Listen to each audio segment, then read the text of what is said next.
បាទសួស្តីអ្នកគ្នាថ្ងៃនេះខ្ញុំមកប្រាប់ពីរបៀបចូលលេងនៅក្នុង server Master SMP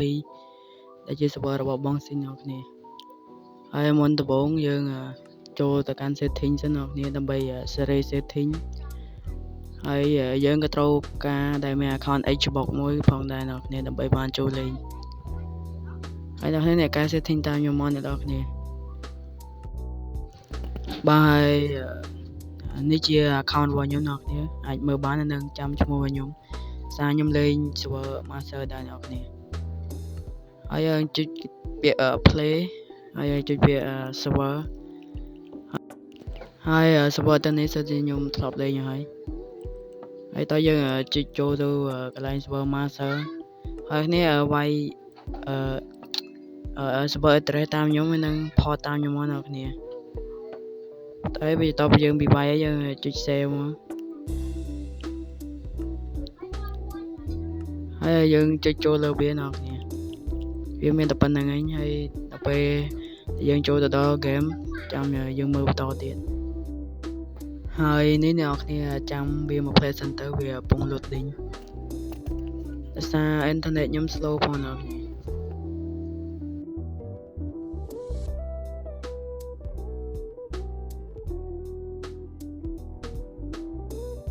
បាទហ្នឹងហើយអ្នកគ្នាឥឡូវយើងចូលមកដល់ server កន្លែង lobby ហើយយើងឃើញ NPC ចំនួន5ហើយយើងដើរមកមើល NPC ខាងស្ដាំដៃយើងឃើញពាក្យថា map B ហើយ NPC ចិត្តនេះគឺជា map A ហើយគេនេះដែរគឺជាកន្លែង Crystal PVP និងខាងឆ្វេងដៃជាកន្លែង PVP ដោយប្រើដាវហើយយើងដើរមកគេខាងនេះក៏យើងឃើញពាក្យ Parkourហើយនេះជាកន្លែង lobby ធំដែលវាមានផ្ទះខ្មែរយើងពិតជាស្អាតខ្លាំងមែនទែនអ្នកគ្នាខ្ញុំនៅ Bedrock ចឹងខ្ញុំបាក់ថតឲ្យអ្នកគ្នាមើលហើយខ្ញុំក៏បានចូលមកកាន់ map របស់ខ្ញុំគឺ map B ហើយចាំវាបន្តិចវាកំពុងចូលហើយគេថានៅកន្លែងនេះគឺពិតជា lag ខ្លាំងមែនទែនកន្លែង spawn របស់យើងហ្នឹងហើយយើងក៏បានដាក់សាច់ម្ដងទៅហើយយើងដើរទៅមើលកៅ NPC ជាអា3នោះតែវាមានខាងគៀនដែលនិយាយធ្មប់ហ្នឹងគឺជាកន្លែង free kit ដែលយើងចូលមកដំបូងយើងអាចយក tool យកអីយកមកប្រើបានហើយ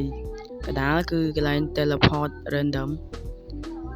ហើយកន្លែងនេះគឺជា panda ហ្នឹងគឺជាកន្លែងដែលទៅ lane របស់យើងអ្នកគ្នាដែលយើងបាន claim lane ហើយតែយកបានទៅអ្នកគ្នាគាត់ថតឲ្យអ្នកគ្នាមើលប៉ុណ្្នឹងឯងហើយបើកន្លែងកញ្ជ្រោងនេះវិញគឺជាកន្លែង AFK ដើម្បីបានរបស់អ្នកគ្នាហើយអ្នកគ្នាមើលតាមហ្នឹងទៅដែល server នេះគឺអាចលេងមួយគ្នាបានអ្នកគ្នាតែម្ចាស់ server គឺបងស៊ីងហ្នឹងឯងអ្នកគ្នាតែបានឃើញវីដេអូគាត់ទេតែឥឡូវគាត់ខាន់ធ្វើផុសអ្នកគ្នាហើយខ្ញុំនៅ team member ខ្ញុំ3នាក់អ្នកគ្នាប៉ុន្តែខ្ញុំគឺអត់បានប្រាប់ទីតាំងគេខ្ញុំទេដោយសារខ្លាចអ្នកគ្នាទៅ raid ដោយសារខ្ញុំខ្ជិលនឹងកាប់លបងមេឃាហ្នឹងណាអ្នកគ្នាហើយយើងដើរមកមើលជាមួយ NPC ដែលលាក់ទុកនៅនេះ2គឺជាកន្លែង trade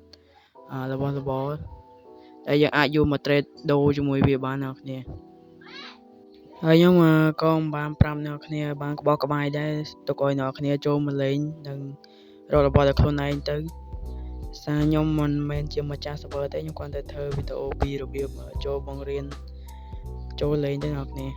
ហើយនេះគឺជាមិត្តភក្តិរបស់ខ្ញុំតែវានៅមួយខ្ញុំអ្នកគ្នាអរគុណអ្នកគ្នាបើសិនជាចូលចិត្តសូមចុច like និង subscribe ម្នាក់មួយផងអ្នកគ្នាបាយបាយ